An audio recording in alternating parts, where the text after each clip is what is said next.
Hello, everyone, and welcome to the Commercial Vehicle Business Summit Fall.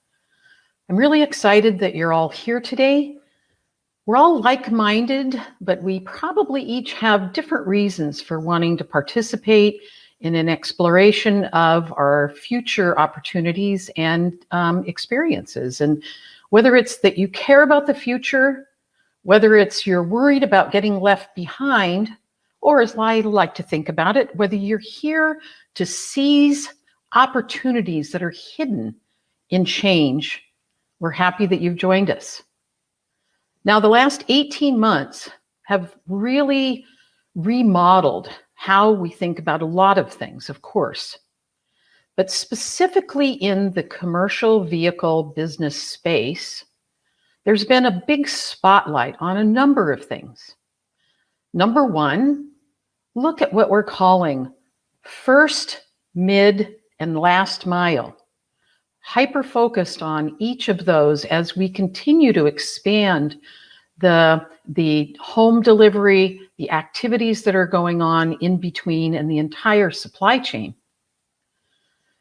The next thing that we've really seen over the last 18 months in this space is the focus and recognition of how important essential businesses are to our entire economy and to the welfare and benefit of all of us.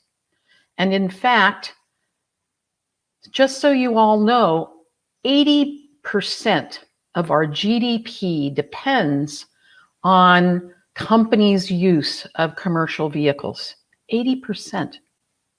And of course, another category of focus is all things mobility, all flavors, autonomous, connected,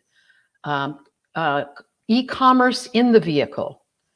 And of course, that brings us to the rush to EV. What an exciting time to be thinking about the future. And I guess for me, and why we worked so hard to bring a two-day event together, was to be able to help us all walk through and observe and listen to perceptions from different viewpoints. And you're going to hear a little bit about that approach, about how diversity really helps us get through times of change. Diversity of viewpoint, diversity of goals, and diversity of thought. So we've curated 2 days for you. Day one is really focused on what and how. Like the speakers and the panels that you're going to hear today are going to be talking pretty tactically and pragmatically about what is happening, where people are, and what they're thinking about. Now, day two, we are going to shift a little bit, and we're going to start digging deeper into the concept of change and the why and the who's. So I hope that you will come on this journey with us. And as we try to discover which is happening first, I know that a lot of people are thinking like that and about that. So for our first session, I'm really excited. Like I said, we've curated specific people, and I'm really proud to be introducing our first speaker this morning. Andrew is going to introduce himself and explain his company and why I think that they're the perfect match for walking us through the data that exists today through different lenses on where we actually are and what might be happening. So, Andrew, I'm really happy to welcome you. Hi, everyone. Thanks, Kathryn. As Kathryn mentioned, my name is Andrew Wrobel. My background is in forecasting. For the last 8 or so years, I've been doing light vehicle and commercial vehicle forecasting, focused around the powertrain, suppliers, technology improvements. And here at Rhein Associates, what we're focused on is the commercial vehicle segments, looking at vehicles between Class 2B, which is your 250, 2500 series pickups, your Ford Transit size vans, all the way up to Class 8 trucks, tractors, that sort of thing. Anything that's really on highway is what our forte is right now. And Andrew, that is the definition of commercial vehicle business, right? That's Yes, it. yes, Absolutely. absolutely. So today I'm just kind of going to walk you through what our forecast is, what our expectations are, what some of the challenges and opportunities are that face the market. So the biggest thing we look at when we forecast is total zero emission vehicle market. It's probably the biggest thing that you see in headlines today is the percentage of vehicles that will be zero emission or battery electric or fuel cell by 2030 or beyond. So our forecast really is focused on the baseline, but we have scenarios that look at other opportunities that exist as far as potential for growth or hindrance to that growth. So our baseline forecast right now is 20% of all purchases in 2030 will be zero emission vehicles. And the focus on that really is a high mix. So lots of different models that exist within the market and a low relative volume to each of those models. And Andrew, I have to say, this is a little bit lower than we're hearing, right? So, absolutely. So I've seen opportunities for up to 40% of all purchases in 2030 at a zero emission vehicle. And this isn't to say that that's not possible. This is just looking at status quo. So if nothing else changes as far as regulations, as far as huge leaps in product advancement or fleet adoption, this is our expectation. And when we do our forecast to get to that number, we look at it from a bottom-up approach. So we have the top line volumes that we forecast that say, total of 1 million vehicles in 2030. Well, of that 1 million vehicles, how many are going to be zero emission? We look at it from the bottom up. So we look at an OEM and a model or a nameplate standpoint, what are the introductions that are expected, both from a legacy OEM, so your Ford, your GM, FCA, or Stellantis now, from the light commercial vehicle, or on the heavy commercial vehicle, your Freightliners, your Volvo, those type of legacy OEMs, what are they going to offer versus the startup OEMs? And then we look at the engine. So what type of fuel does it use? Is it gasoline? Is it diesel? What size engine is in there? Who's manufacturing that? All of the specifications around the technology enhancements that are going to help OEMs meet the 2027 GHG2 regulations. Mm-hmm. On an electrification standpoint, what's the electric architecture that's in there? So right now, the majority is focused around 400 volt. When does the transition to higher voltage, 800 volt and beyond, when does that happen? Mm-hmm. If the vehicle is equipped with a transmission, what transmission's in there? Is it automatic, AMT, manual? Where is it produced? Who's producing it? And then maybe one of the most important ones, especially on a global level, is the emissions compliance. So what is the after treatment that's equipped on that vehicle, and how is that going to change as we get to these different emissions milestones? Sounds pretty complex, but it makes sense that you have to build it up instead of guessing down, right? Yeah, it really allows you to see from a vocational standpoint, where is electrification going to impact from a different vehicle type? So vans versus trucks in some of the lighter commercial vehicles, buses versus trucks when we get up to the medium commercial, and then trucks versus tractors in Class 8. Right. So the biggest thing that I want to talk about today are the 6 points of industry alignment. So each of these points are important and have an impact, either external or internal to the market, to drive electrification adoption or electric vehicle adoption. From an OEM standpoint. So basically what you're saying is that one can affect all of them. Yes. Each of these actually intermix with each other to push towards or pull away from that 20% zero emission vehicle in 2030 that we're forecasting right now.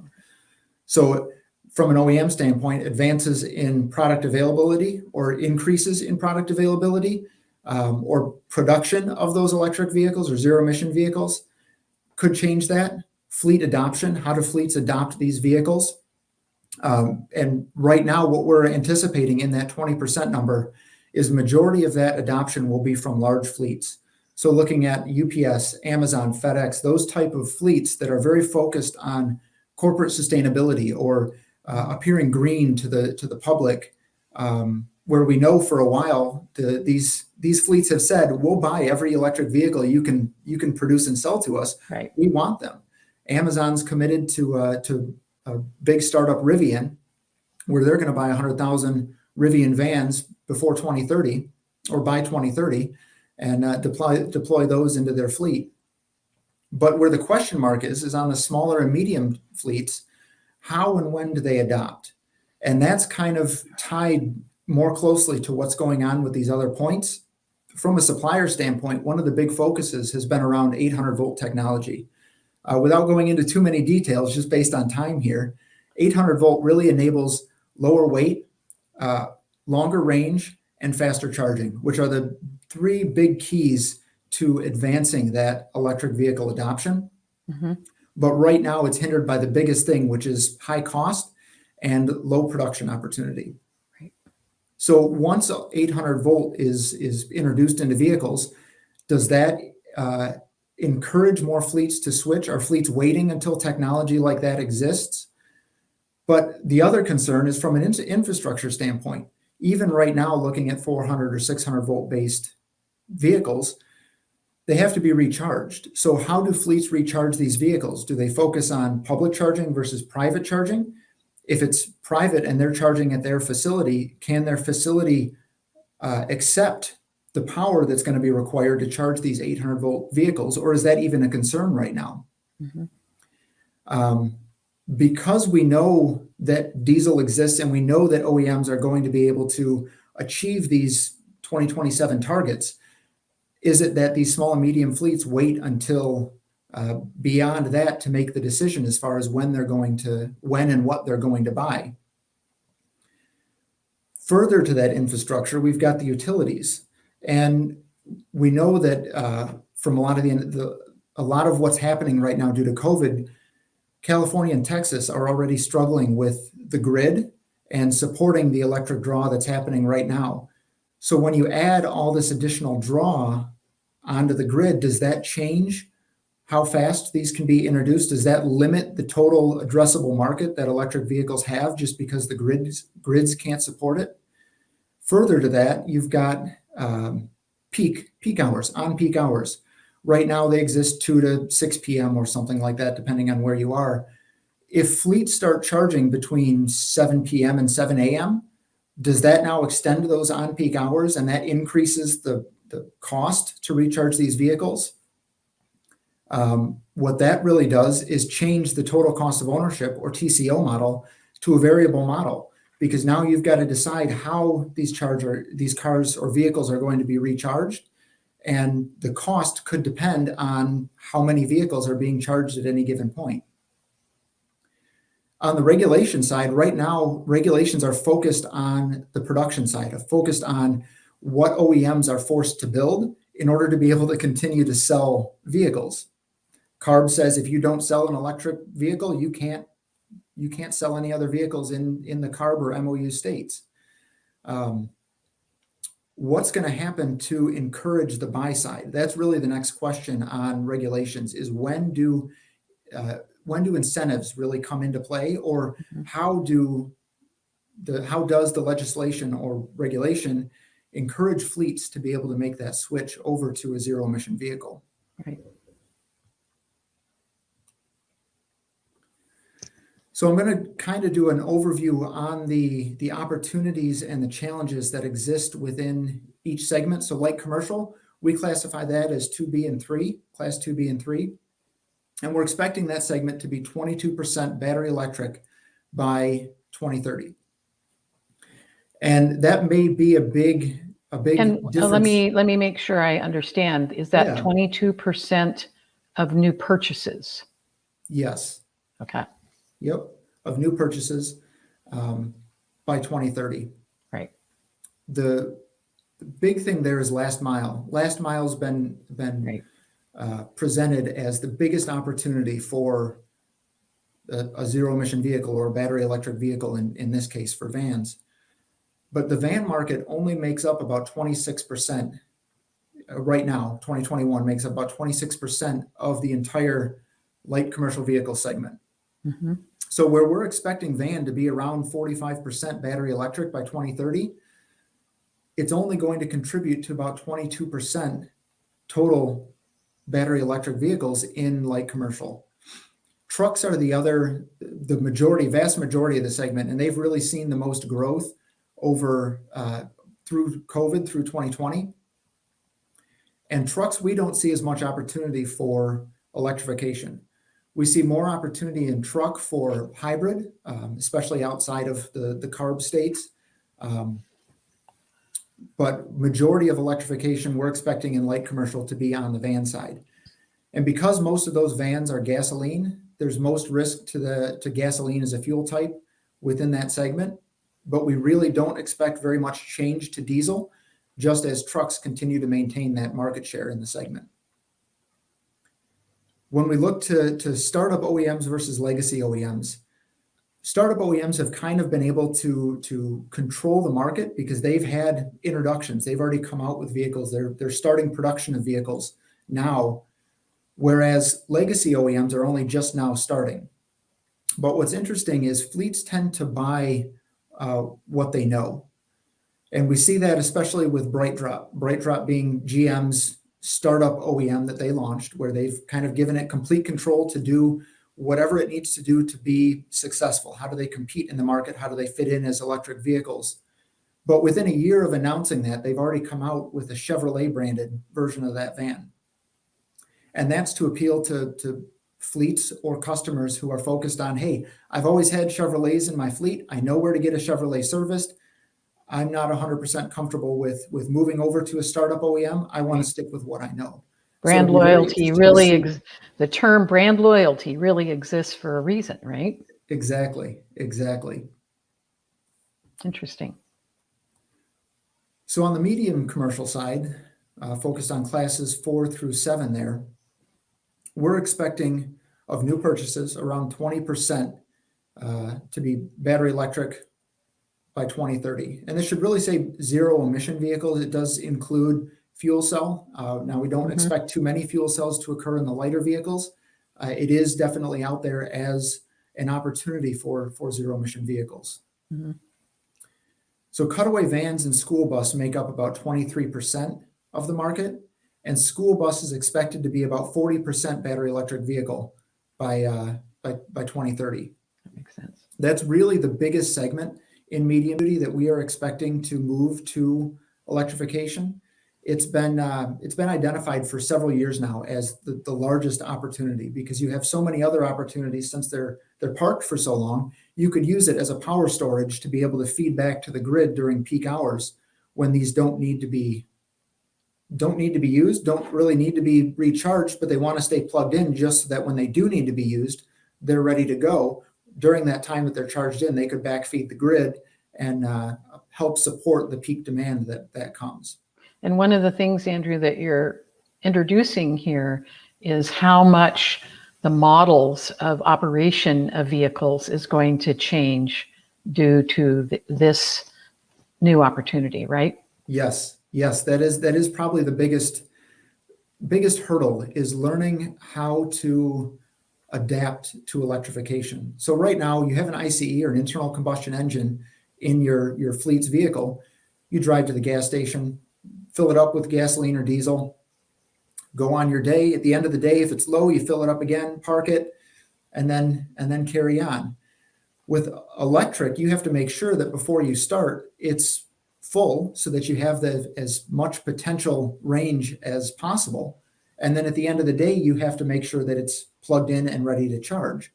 So having smart charging or however that works to be able to make sure that your fleet is always ready to go, and supporting that. Mm-hmm.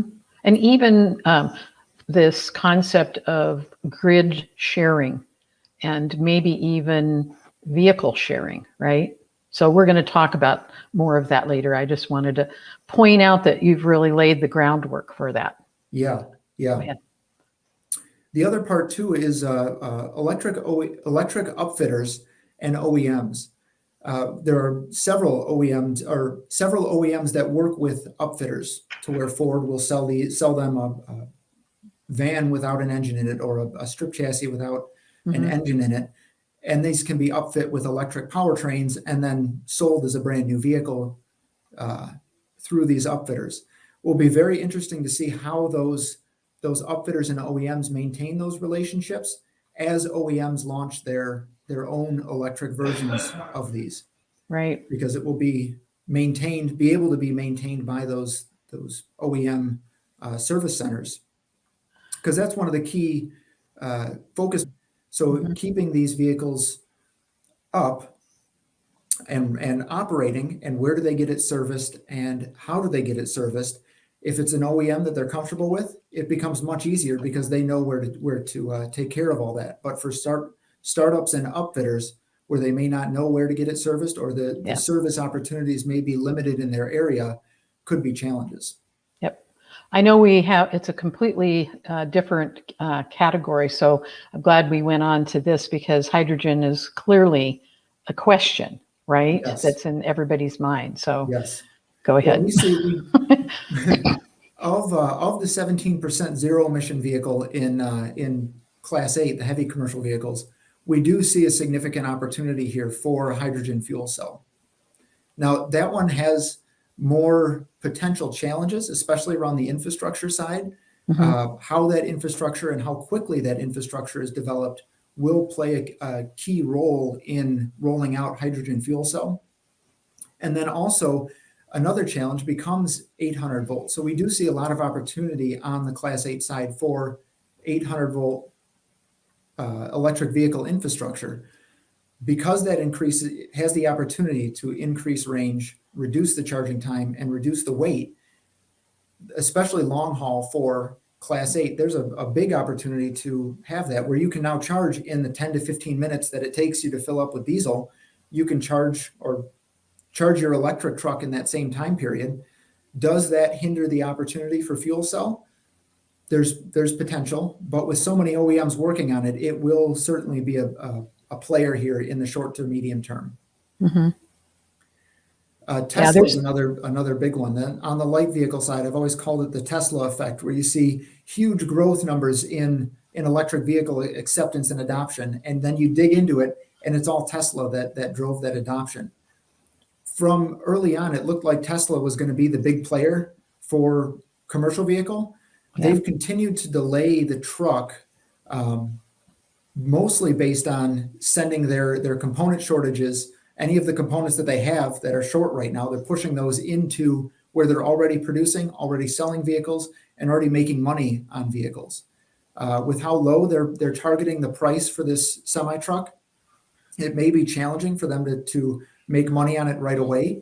So while they can make money in the light vehicle segment, we assume they're going to continue to push products there, and maybe later to market with their semi than some of the legacy OEMs. So it may be a flipped opportunity where some of these legacy OEMs will drive the initial growth, and then Tesla will come in with some of these other startups and be able to drive it, pull it through the medium to long term.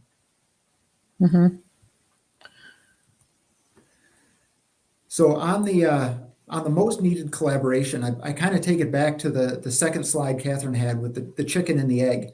It's been a question in the market for pretty much every presentation that I've seen over the last few years, is what's going to come first? Is it going to be product adoption or infrastructure, or what's going to come first?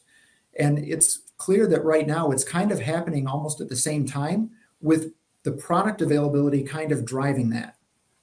So this year is the largest number of models that have been introduced in the commercial vehicle segments for zero emission vehicles ever. Significant in both 2B and 3, all the way up through 8, with fleets already starting to buy, adopt, adapt, learn, and use these. But for long-term growth, how and what and when are other fleets going to continue to adopt these? Are they going to wait until these vehicle architecture enhancements happen?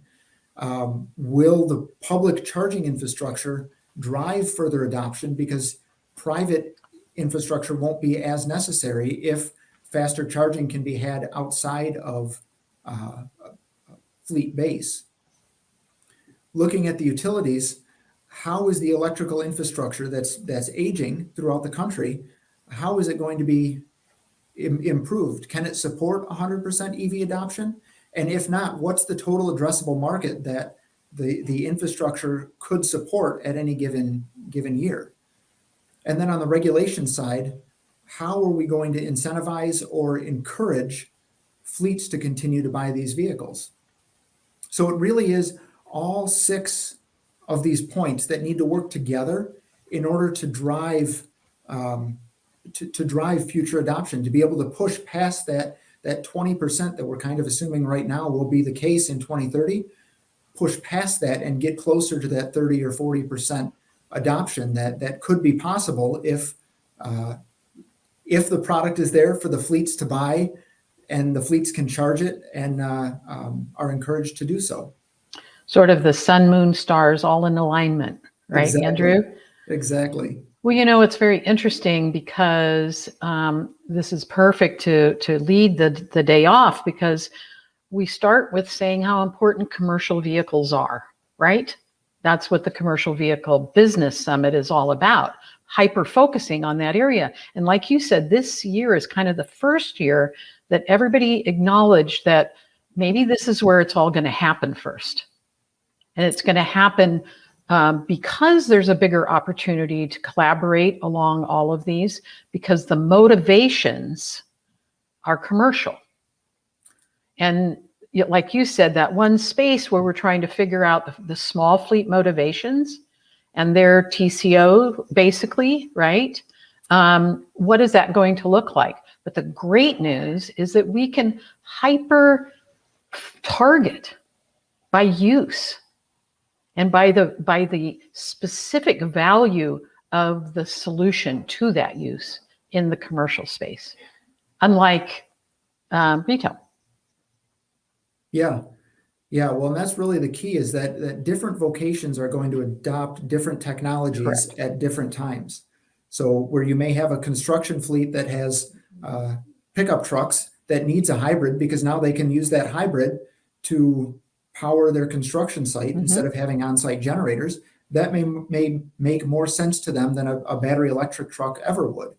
Versus in the last mile delivery, where it's already been established that, hey, this market needs to go battery electric fast, as soon as possible. Yeah, absolutely.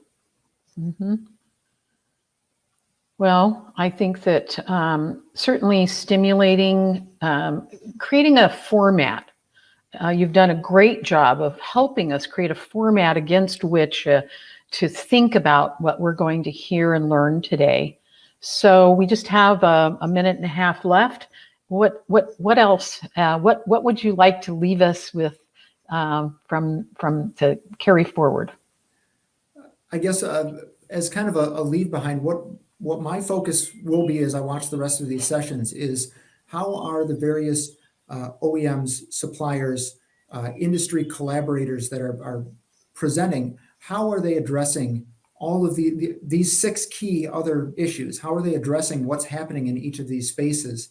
And what can I do, or what can you do as a participant in the industry to advance the electrification or corporate sustainability, green initiatives that already exist? Definitely. It is definitely all of us working together. We've all agreed it's happening, right? There's no, that we're here. It's happening. And that 20 to 30 to 40% is all about us and what we do and how we make these things collaborate together. Exciting times, lots of opportunity. And I think everyone that's with us recognizes that. So have a great day, everyone. And we'll see you on the other side.